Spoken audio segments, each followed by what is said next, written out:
Olá, seja muito bem-vindo mais uma vez. É muito bom estar em sua companhia. E a partir de agora, você acompanha comigo as notícias do Brasil e do mundo. E olha só, a gente começa essa edição com um alerta. Muitos idosos estão sendo vítimas de assédio de empresas e também de criminosos que oferecem empréstimos consignados para aplicar golpes. Nos últimos meses, o INSS e a FEBRABAN adotaram medidas para dificultar o contato, mas muitas pessoas relataram receber diariamente mais de 30 ligações e mensagens. O mais impressionante nessas ligações é como as instituições e os criminosos conseguem os dados dos aposentados e pensionistas, incluindo o valor do benefício e o percentual que pode ser comprometido com o empréstimo. Anteriormente, era comum que as empresas compartilhassem dados com as outras, vendendo as informações que tinham em seus bancos. Porém, essa prática agora é considerada ilegal e pode causar multas para as empresas que ainda insistem nesse tipo de troca. Desde o início de 2020, está em vigor a autorregulação do consignado, iniciativa criada em parceria com a Associação Brasileira de Bancos, voltada à transparência, ao combate ao assédio comercial e à qualificação de correspondentes bancários. Desde o início da adoção dessas regras até julho deste ano, 977 empresas receberam punições por irregularidades na oferta do consignado. Outros 440 correspondentes bancários foram advertidos. As denúncias em relação à lista de nome, CPF, endereço, telefone, número e valor do benefício são enviadas à Coordenação de Combate a Fraudes do INSS e à Polícia Federal, que são responsáveis por investigar supostos vazamentos de dados. Até setembro desse ano, o Procon de São Paulo já recebeu mais de 4.600 reclamações envolvendo empréstimos consignados. Muitas delas por cobrança de serviços não contratados. Em comparação, em todo o ano de 2019, foram registrados pouco mais de 2.500 queixas. Já em 2021, esse número superou os 8.000. Advogados e órgãos jurídicos classificam a prática de muitas ligações no mesmo dia, em horários inapropriados, como gravíssimo e abusivo, além de denunciar as ligações desenfreadas nos canais internos dos bancos e no Procon. São algumas dicas para se proteger de golpes com crédito consignado. Olha, e por falar em golpes, uma pesquisa mostra que apesar dos constantes alertas sobre as fake news, cresceu o número de empresas que foram enganadas com conteúdos falsos. E as consequências vão desde danos à reputação, à marca, até a perda efetiva de dinheiro. 65 empresas participaram do estudo feito pela Associação Brasileira de Comunicação Empresarial. Cerca de 50% delas já foi alvo de notícias falsas. Entre os principais impactos estão danos à marca e à reputação. Um exemplo aconteceu em 2016 durante a campanha eleitoral nos Estados Unidos de uma suposta declaração do dono da PepsiCo. No mesmo dia da falsa citação, as vendas dos produtos tiveram uma queda de 35%, sem contar na das próprias ações da marca. O estudo da associação sugere que o dano econômico é maior quando a desinformação abrange todo o setor. Ou seja, neste exemplo, o prejuízo só não foi maior porque rapidamente a notícia foi refutada pela empresa. O levantamento, que começou em 2018, apontou também que a onda de fake news tem ganhado importância no ambiente corporativo. Tanto que, para as companhias ouvidas, as redes sociais são os ambientes com maior número de notícias falsas, seguida por blogs e fóruns online. Como consequência, a maioria já conta com um comitê estruturado para lidar com eventual desinformação, e algumas até promovem treinamento sobre o assunto. Olha, e muita gente não sabe a importância de colocar o CPF na nota fiscal de um produto ou então de um serviço. Além da possibilidade de receber parte do dinheiro de volta, a prática também é importante para evitar, olha só, a sonegação de impostos. Independentemente do estabelecimento, é comum ouvir do caixa: CPF na nota.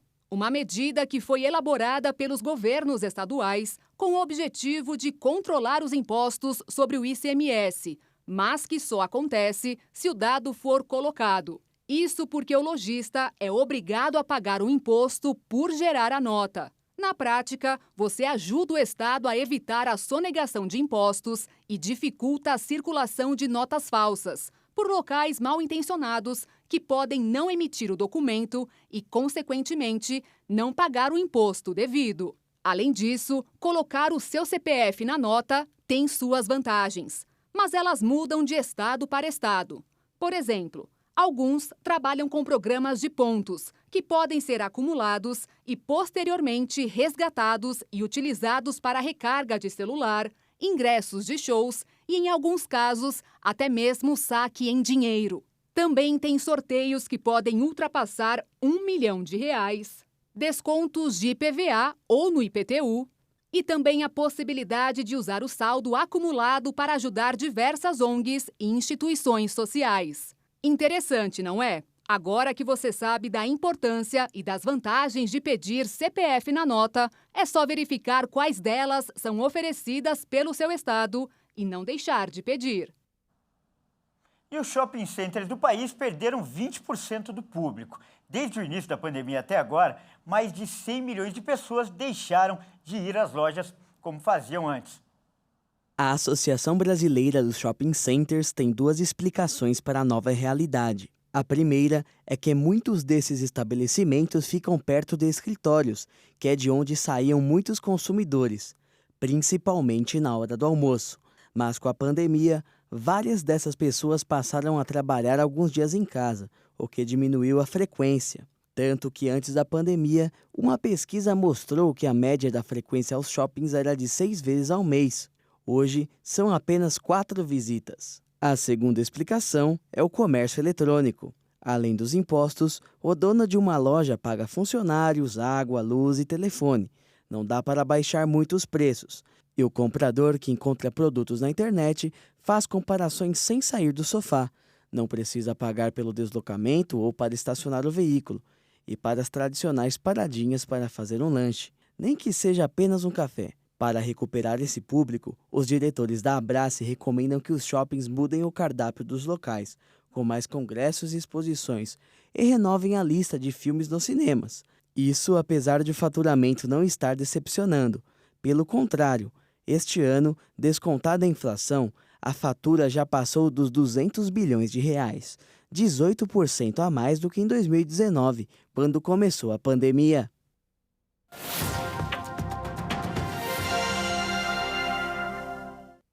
Olá, você já ouviu falar em job hopping? Pois é, essa expressão norte-americana significa uma constante troca de empregos em um curto espaço de tempo. E para explicar melhor sobre esse assunto, nós vamos conversar com a Karine Camussa. Ela é consultora de carreiras e vai dar para você agora os detalhes dessa nova tendência.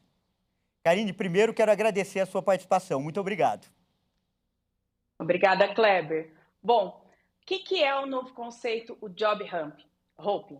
São pessoas que mudam de emprego num curto período de tempo. Mas o que é considerado um curto espaço de tempo? 2 anos? 3 anos? Sim, em torno de 1 ano e meio a 3 anos são considerados profissionais que mudam de emprego constantemente. De onde vem esse termo com esse fenômeno? Bom, lá atrás, nossos pais costumavam fazer carreira numa única empresa. Quem nunca conheceu alguém que atuou de 30, 40, 45 anos dentro de uma mesma empresa?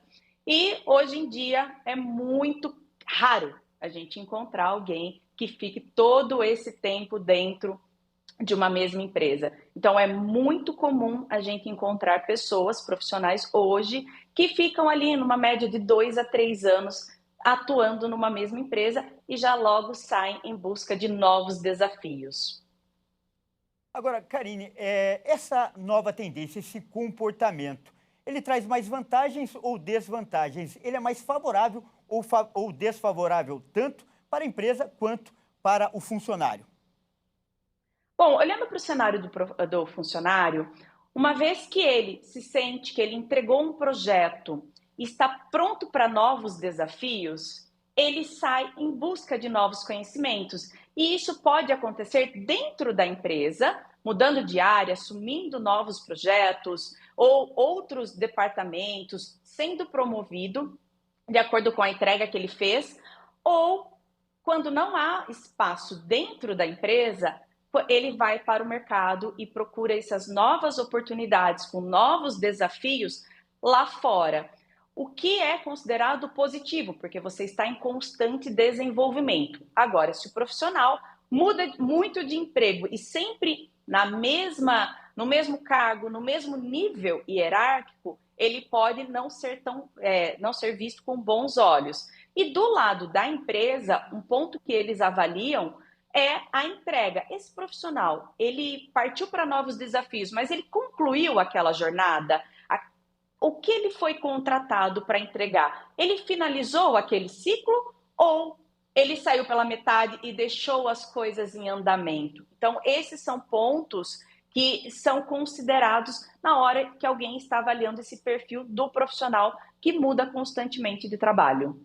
Karine, eu queria encerrar essa conversa com uma dica importante para os profissionais que nos assistem. Afinal, uma mudança sempre envolve riscos inclusive de arrependimento. Como diminuir essa margem de erro? Bom, primeiro ponto é avaliar. Nessa nova proposta, qual é o formato de trabalho? Quais são as atividades? Qual é a cultura que tem nessa empresa? Por exemplo, qual é o formato? É um formato 100% home office ou é 100% presencial? Tem pessoas que trabalham muito bem no 100% home office, outras não. Outros querem um modelo mais híbrido. O que funciona melhor para você? Os dias que você tiver que trabalhar presencialmente, qual é a distância da sua casa até o trabalho?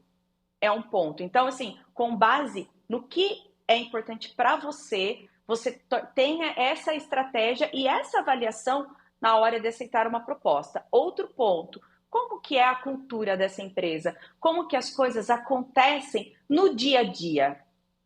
Essa forma de execução, é uma empresa que tem muitos procedimentos, que as coisas têm um fluxo de trabalho, ou é uma empresa que trabalha mais sob demanda, conforme vêm as demandas, você tem que ir executando as atividades.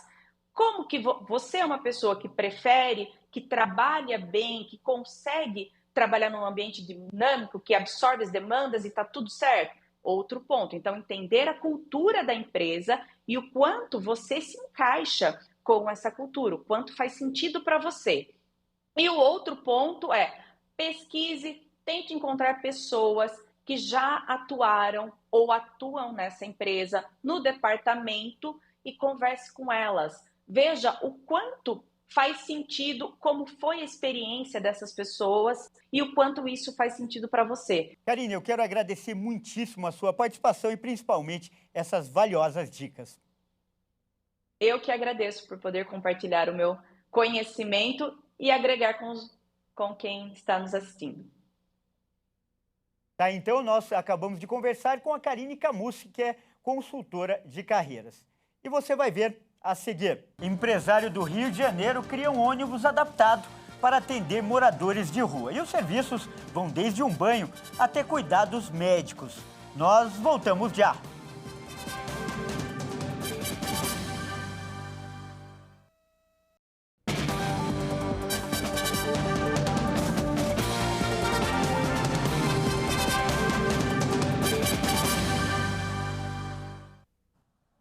Olá, mais uma vez, seja muito bem-vindo. Nós estamos de volta e com mais notícias do Brasil e do mundo para você.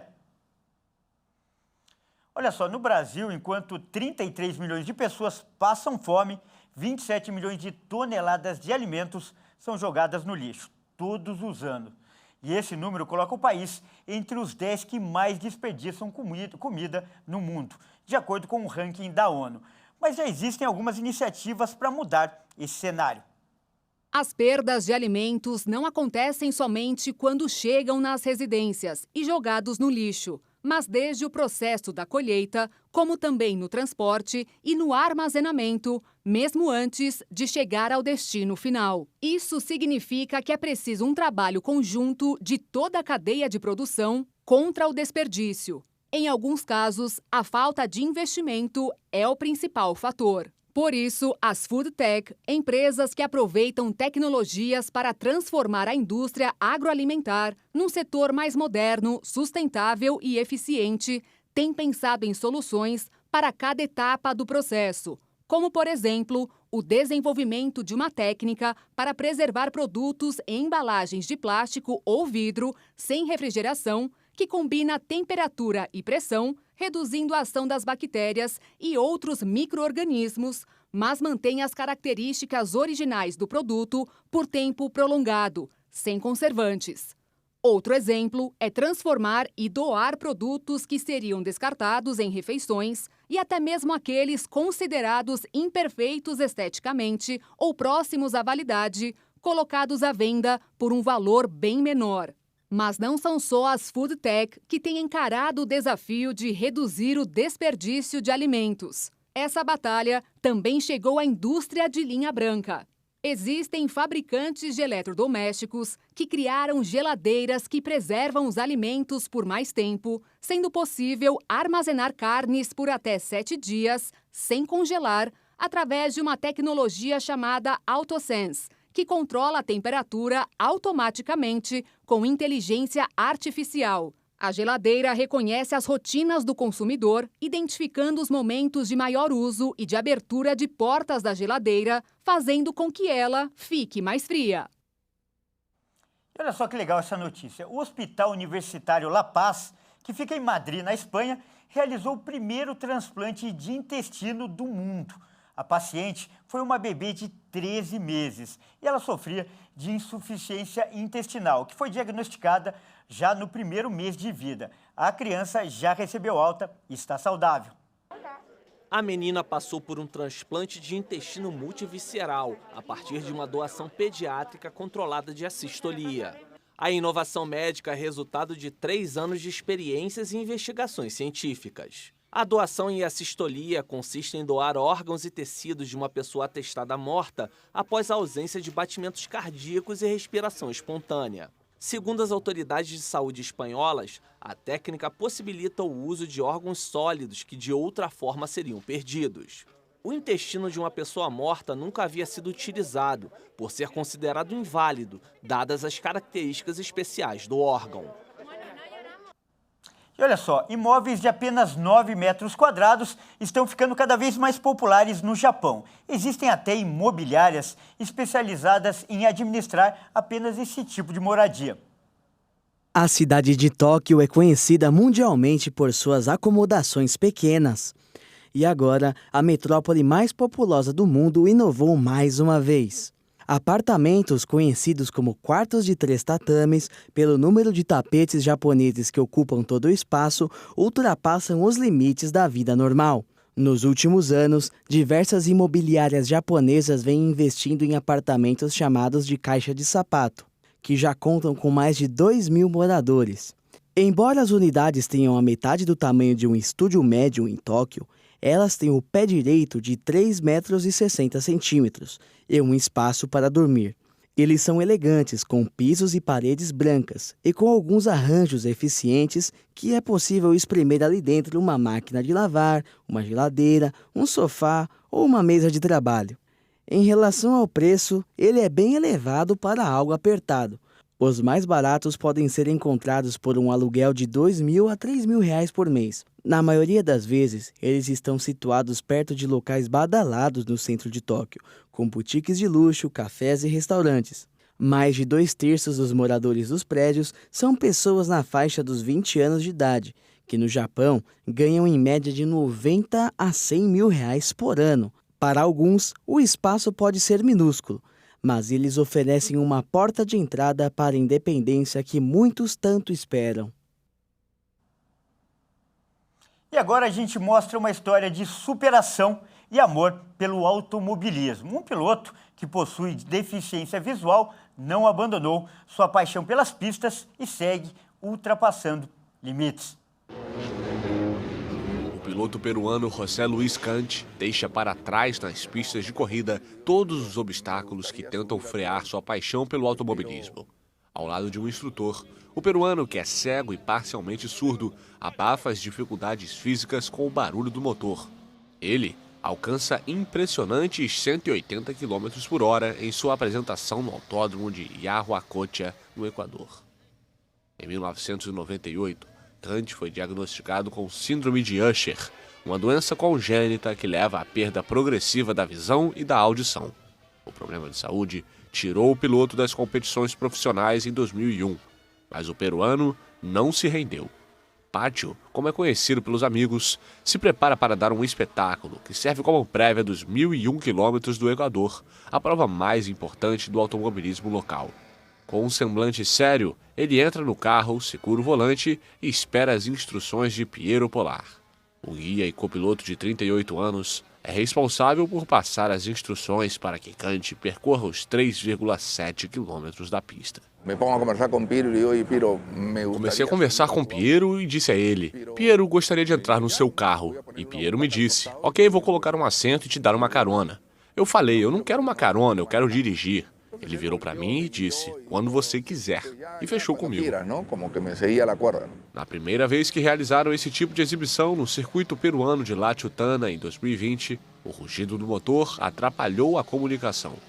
Polar, desesperado, sacudiu insistentemente o braço de Pátio na tentativa de ajudá-lo, e esse gesto se tornou uma nova linguagem. A gente se comunica, mas se por A ou B Polar não me ouve ou vice-versa, uma batida significa troca de marcha e várias batidas significam que eu tenho que frear.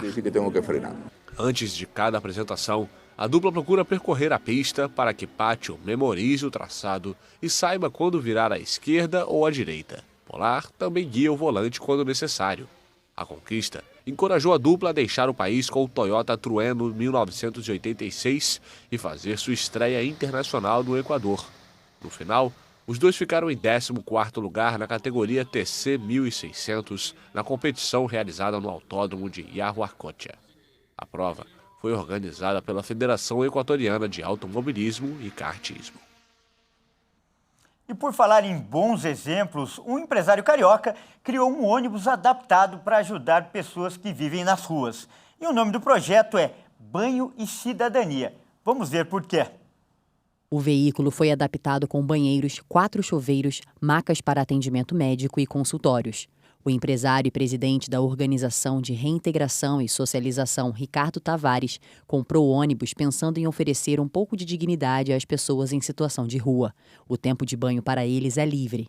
A ação atende 92 municípios do Rio de Janeiro e conta com a solidariedade de empresas e parceiros para se manter ativa. Além de contar com o apoio de uma equipe médica multidisciplinar, a organização tem um módulo de banho fixo no centro da cidade. As roupas velhas são descartadas e os moradores de rua ganham roupas novas recebidas por doações.